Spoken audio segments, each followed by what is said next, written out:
Do I have to finish the curriculum?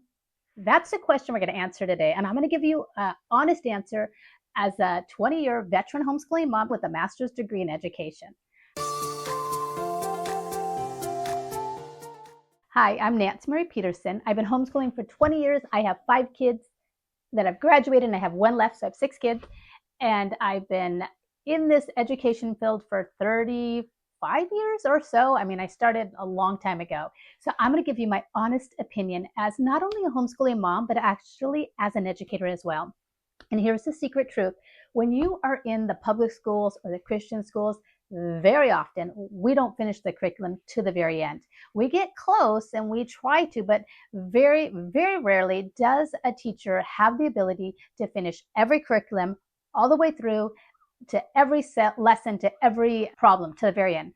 That is the honest truth. Now, there are some that they do, but for the most part, the ones I've always known and the systems I've been in, that's just doesn't happen. So they get close. So if you're thinking of a public school and a private school setting, that's the reality in that realm. So if that's going on, does that give us the freedom to not have to worry about it? Well, if they don't finish, why should I have to finish?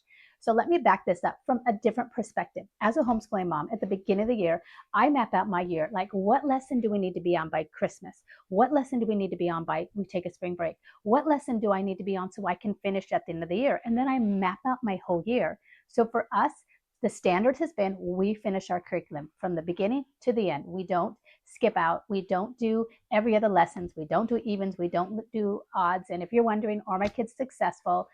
Yes, they have thrived. I have a family nurse practitioner. I have a missionary. I have a teacher. One of them is a teacher. One's an accountant. One's getting her business degree. Has a full rights academic scholarship.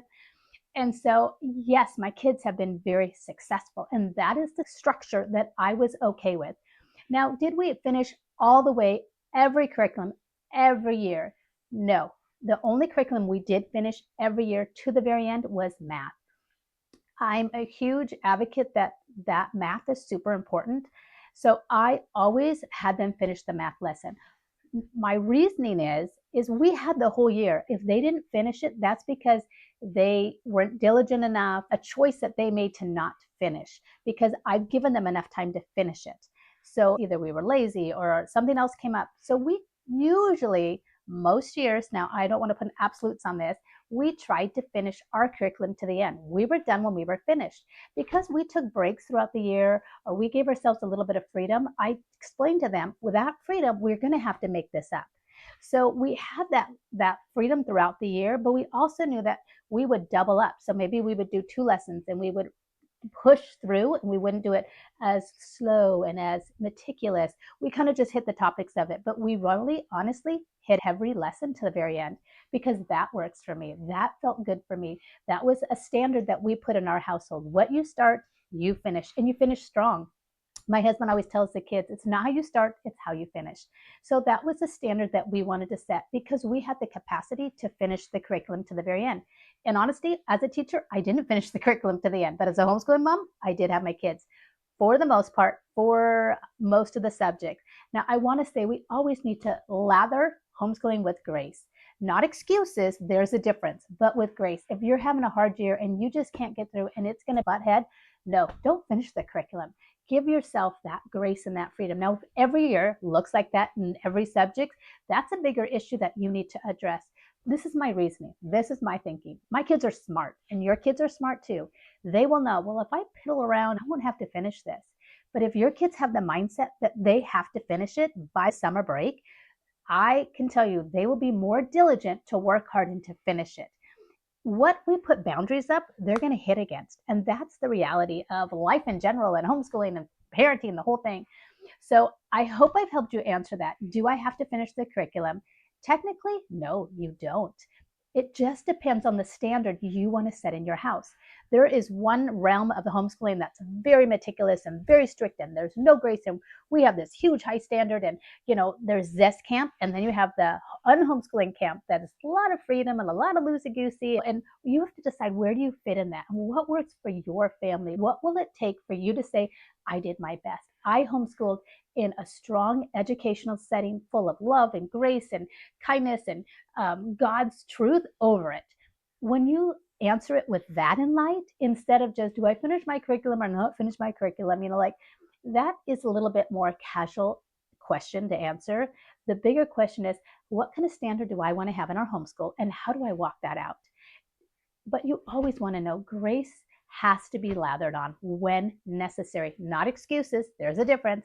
But if you need a year of grace, and if you're looking at this, most likely you probably are trying to figure out, do I push through and force this into my kids' face and make them finish it so we can have a summer break? Or do I just need to hit some highlighted concepts and do every other lesson, or even questions with math? Like, what do I need to do? And then next year, can I do this better? So as a homeschooling mom and as a former educator and as a mom of 6 and with a crazy lifestyle, we serve in missions and we travel back and forth quite a bit. I want to tell you, Mom, if you are doing your best, you can usually trust your gut. Do I need to finish this? Do I need to finish to the very last lesson? Do I have to go to the very last lesson and read to the end or whatever it is? That is up to you. That is the standard that you're going to set in your homeschooling, in your life. Now, I have a friend, she has brilliant kids. They've gone on to be high degrees and all that, and she didn't finish. Come May, she was done. She's like, man, we're done. We're going to put that away. Is she less standard than my homeschool? No, that was a standard in their house. They did what worked within their parameters. You have to do what works within your parameters. The other question is, you have to look at your curriculum.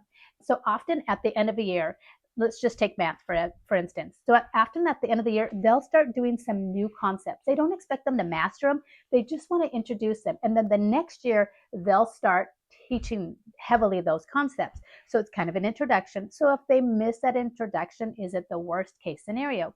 Depends on your curriculum. And that's what you kind of have to know your curriculum, and you have to overlap it and see what it's going to teach them next year and learn your curriculum. That's why it's kind of important not to jump around curriculums so you can stay consistent. Once you know your curriculum and you know the flow of it, then you can make these educated decisions way better. So I hope I've kind of explained it to you and helped you get some wisdom of what makes sense for you and what works for you and how you want to walk out your homeschooling, because we all do it differently. It can be very beautiful and it can be very diverse. And that's the beauty of homeschooling, because our families are diverse. Our families are completely different and we're not cookie cuttered into this thing. But we need to make sure that we are intentional, that we are doing our best with our homeschooling kids. And if you were to pay an educator to teach your child, what would you be okay with them doing? Do you want them to skip lessons? How do you want that education to be played out in your family?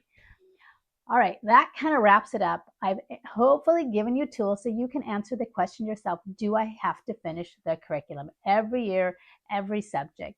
And that's a discussion for you to have with your spouse. And as you overlook your curriculum and you see the standards that you have in your household and what works best for you.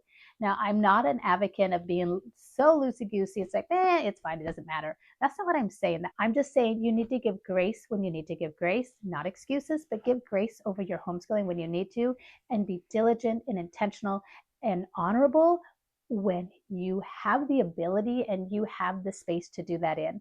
If you are crumbling right now and you're at the end of your year and you just wanted a lifeline to say, it's okay, it is okay. If you are struggling and you're butting heads, take a deep breath, finish what you can, do every other lesson of math, figure out what you can do to get done the best of your ability this year, and then next year map it out and raise your standard and decide ahead of time what kind of family you're going to be and how you're going to walk out this homeschooling. All right, I blabbled on a lot, but hopefully you've gotten some tools and some thinking points that can really help you decide for yourself, because this is a question you have to answer. This is your homeschool. These are your kids. What is best for them in this season, this year? And I think if we do it every year, like every year, I never get my curriculum done, I don't know what's going on, then you need to get a homeschooling coach or someone to help you figure it out that you can do this better. But look and assess what we want to be as a homeschooling family, and that will help you. What is our curriculum? What does that look like? It'll help you make that decision of, do I finish my curriculum or not? If homeschooling is feeling a little overwhelming and even a bit chaotic, I get it. But if you just give me 5 minutes a day, followed by 5 minutes of action, and in 3 days, you will feel a difference. You will feel more peace, more clarity, and have a more purposeful homeschool. This is the exact course I wish I had when I first started homeschooling over 20 years ago. Check out the description for all the details. All right, As always, stay intentional, and I will see you in the next video. Bye.